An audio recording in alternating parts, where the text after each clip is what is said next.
जब कोई कातिल पूरी प्लानिंग के साथ कत्ल करता है तो पूरा प्रयास करता है कि कोई साक्ष्य, कोई सबूत, कोई तथ्य न छोड़े जिससे उसके पकड़े जाने की कोई गुंजाइश ही न रहे।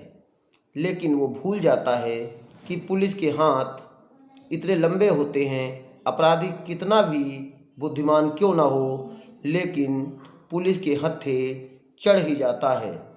कितना भी शातिर क्यों ना हो, ये भूल जाता है कि वो जो अपराध कर रहा है, जो कृत्य कर रहा है, जो घटनाक्रम कर रहा है, जो वारदात कर रहा है, एक ना एक दिन वह पुलिस के हत्थे जरूर चढ़ेगा। अपने ही महबूबा की हत्या कर उसको ठिकाने लगाने की कहानी। आज की जो हमारी कहानी है, प्रेम में पागल एक ऐसा व्यक्ति जो अपनी प्रेमिका को दूसरे के साथ बैठा हुआ देख नहीं पाया और उसको समझाया लेकिन नहीं समझी और हत्या की एक ऐसी वारदात। अगर आप इस कहानी को सुनना चाहते हैं तो प्लीज़ मेरी इस वीडियो में बने रहिएगा। नमस्कार, आदाब, सत श्री अकाल। मैं आपका दोस्त प्रदीप त्रिवेदी।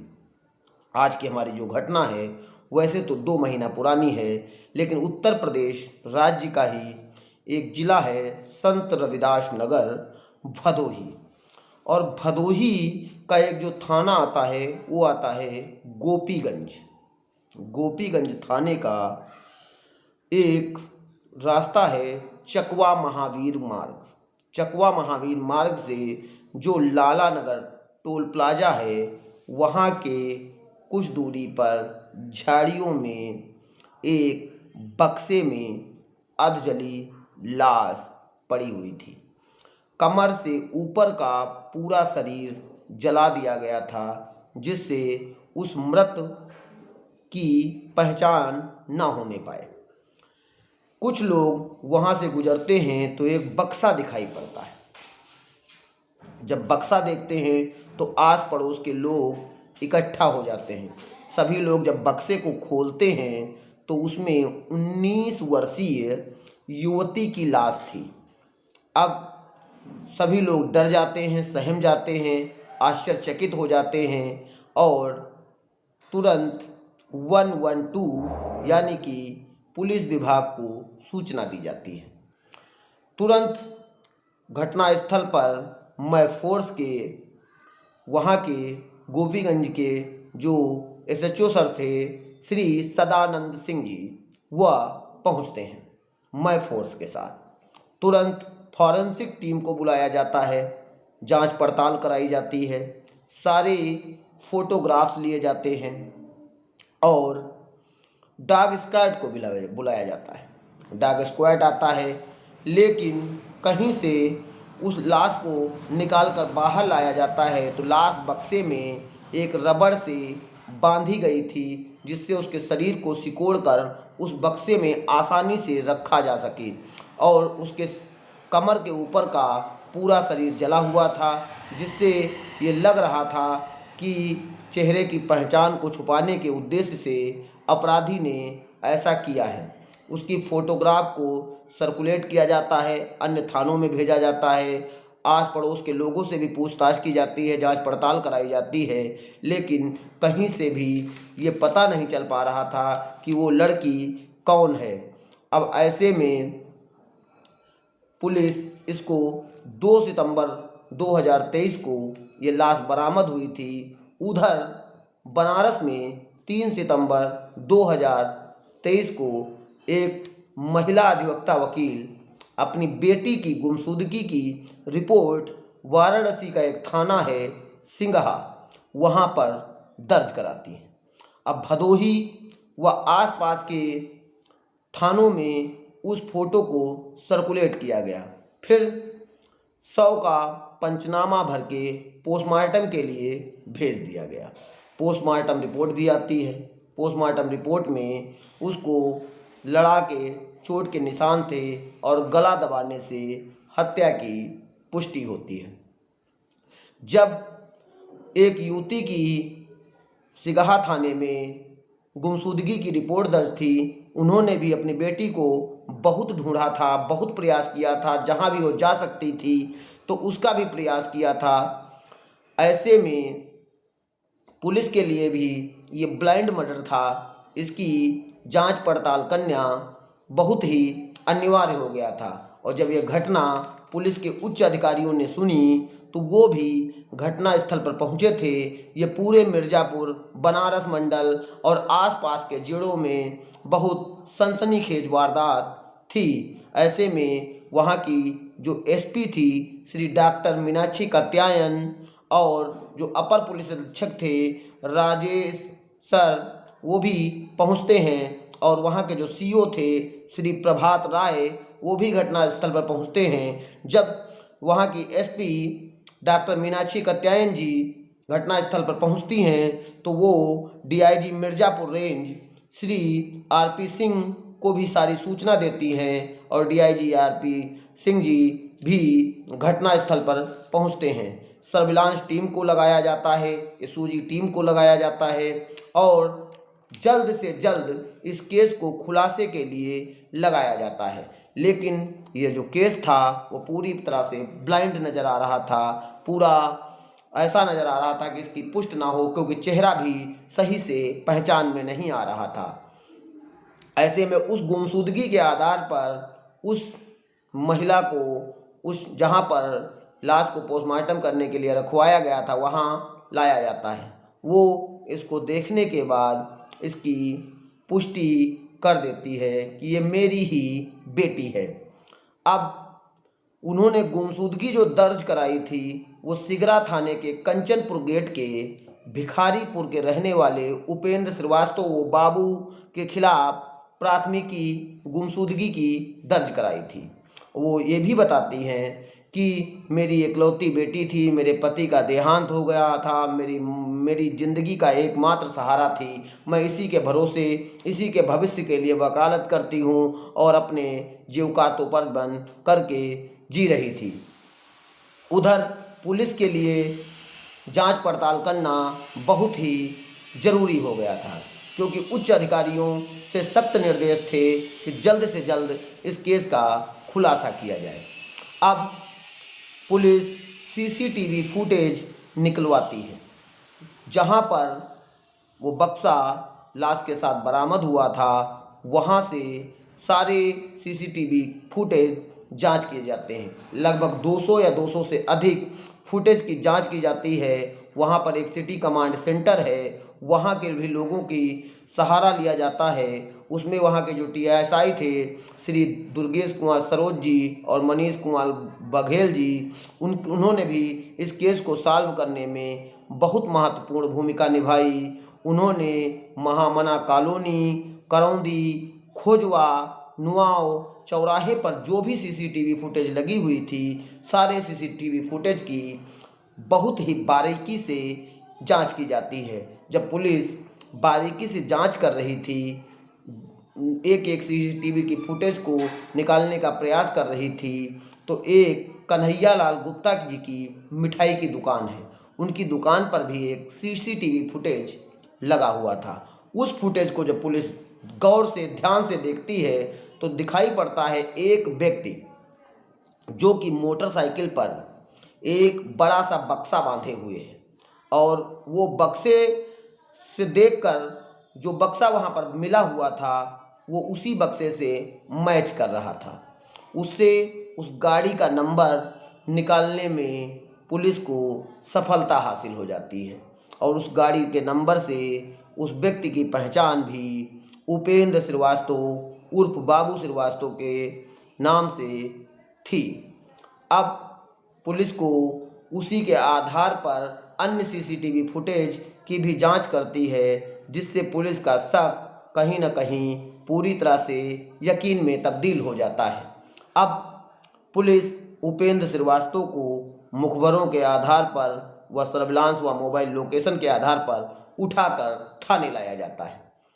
तो वो बताता है कि मेरी, पहले तो आपको पता ही है कि कोई तरह तरह की बातें बनाता है कि मेरा सर इस घटनाक्रम से, इस वारदात से कोई भी लेना देना नहीं है, लेकिन जब पुलिस सख्ती से पूछताछ करती है, अपने पुलिसिया वाले एटीट्यूड में, एक्टिंग में या तरीके में आती है और पूछताछ शुरू होती है, तो अच्छे अच्छे लोग अच्छी अच्छी बातें करने लगते हैं। अगर वो किसी तरह का गलत काम किए होंगे तो तुरंत सहनशीलता, धैर्य समाप्त हो जाता है। और इस केस में भी ऐसा ही हुआ। उपेंद्र श्रीवास्तव टूट जाता है। वो बताता है कि इस युवती की मेरी पहचान बर्थडे पार्टी में हुई थी।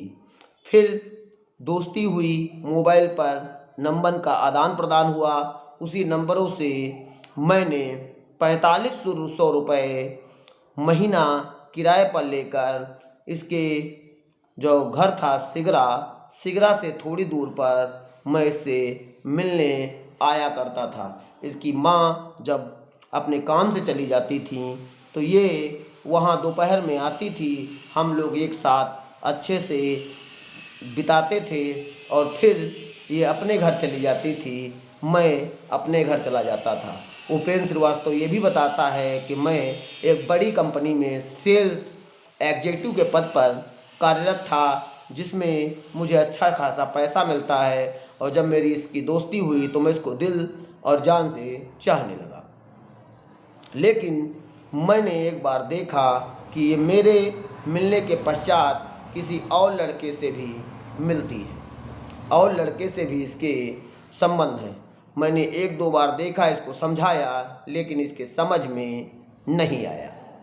फिर एक बार मैं इसके नंबर को जांच कर रहा था तो उसमें भी मुझे उससे मिलने के, उससे चैटिंग के, उससे बात के बहुत से प्रूफ मिले। उसके बाद मैं इसको कमरे पर बुलाया, कमरे पर बुलाकर भी बहुत बार समझाया, लेकिन ये कहने लगी, देखिए हमारी तुम्हारा जो दोस्तियाँ है, मैं उसके बाद किससे मिलूँगी, क्यों मिलूँगी, क्या करूँगी, उस पर तुम्हारा कोई भी उत्तराधिकार नहीं है। मैंने इसको मना किया कि मैं तुमसे प्यार करता हूँ, तुम मेरे अलावा किसी से नहीं मिलोगी, किसी से बात नहीं करोगी, किसी के साथ नहीं जाओगी, किसी से साथ नहीं बैठोगी, जो तुम्हारी आवश्यकताएं हैं मैं पूरी करूँगा।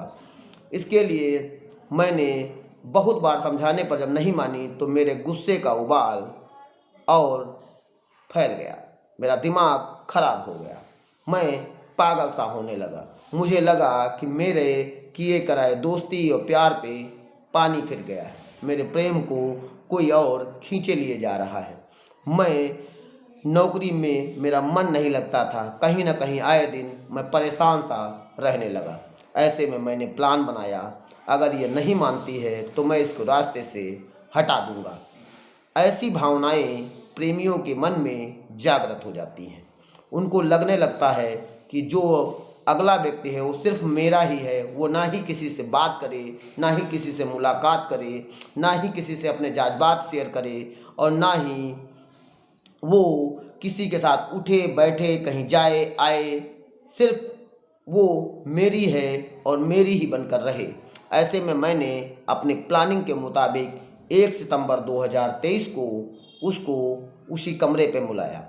पहले तो वो आनाकानी कर रही थी कि मैं कमरे पर नहीं आऊँगी, लेकिन जब मैंने बहुत ज़ोर दबाव दिया, बहुत बताया, अगर तुम नहीं आओगी तो मैं तुम्हारे घर आ जाऊँगा, और अगर मैं तुम्हारे घर आऊँगा तो तुम्हारी सामाजिक प्रतिष्ठा डाउन होगी। इस डर से वो मेरे कमरे पर आई, जो कमरा मैंने उसी के लिए किराए पर ले रखा था।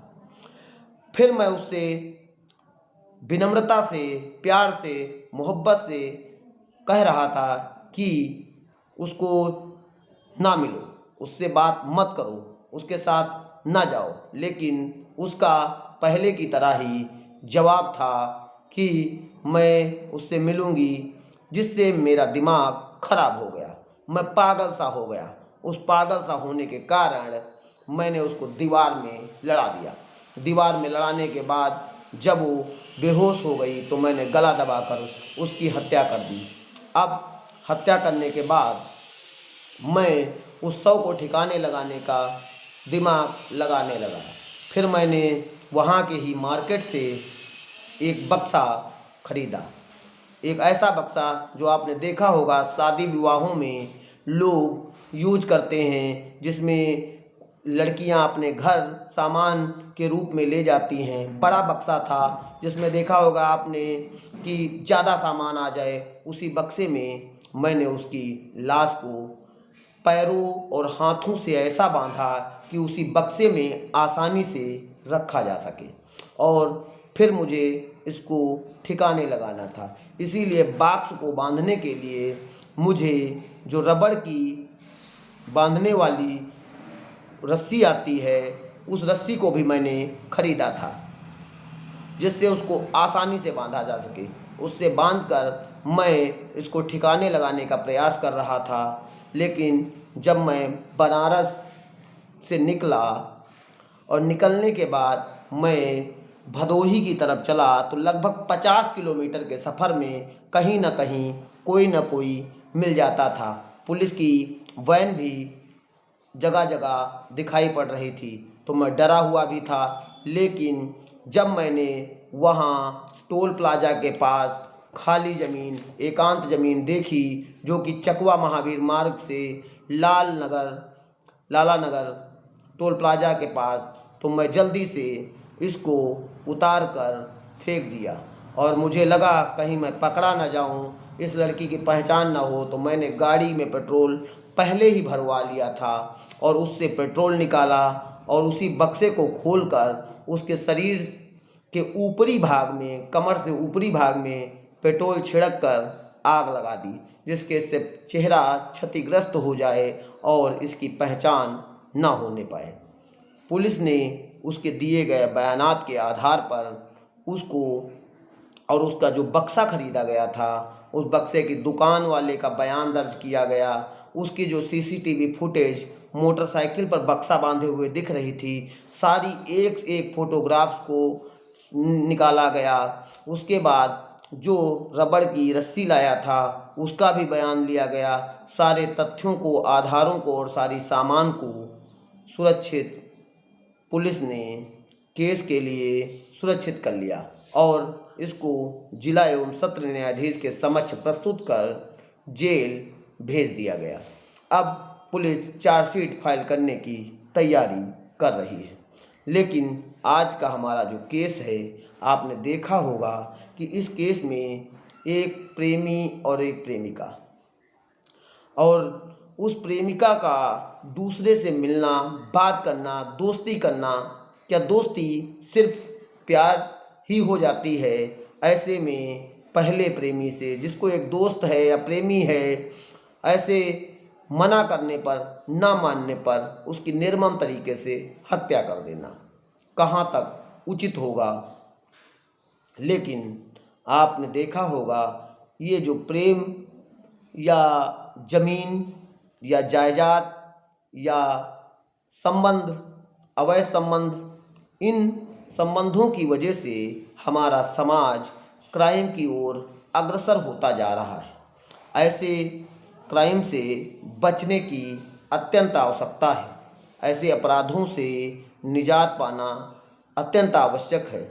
ऐसे क्राइम से कैसे बचा जाए, कैसे ऐसे क्राइम हमारे आस पड़ोस ना हों, हमें सोचने की, जागने की, जागरूक रहने की ज़रूरत है।